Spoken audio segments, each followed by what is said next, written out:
Maka itulah bedanya Nabi dan Rasul. Bukan kalau Nabi tidak wajib dakwah, kalau Rasul wajib dakwah, bukan itu. Berarti pendapat yang kuat, apa bedanya Nabi dan Rasul para jemaah? Apa bedanya Nabi dan Rasul?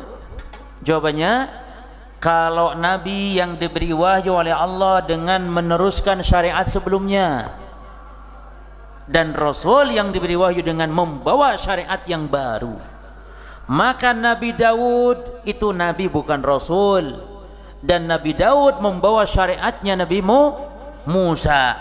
Taib, Nabi Daud punya Zabur. Zabur itu bukan kitab hukum, bukan kitab halal haram, bukan kitab hukum, bukan kitab syariat, tapi kitab yang isinya sanjungan dan pujian-pujian kepada Allah. Bagaimana Nabi Daud menyanjung dan memuji Allah. Kitab-kitab zikir, tapi itu kitab yang Allah berikan kepada Nabi Daud.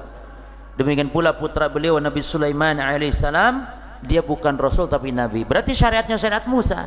Adapun Nabi Isa, dia Rasul apa Nabi? Rasul, karena membawa syariat baru.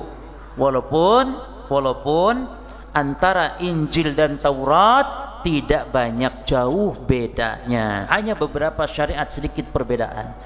Jadi secara umum sama, hampir sama, tapi sedikit ada perbedaan.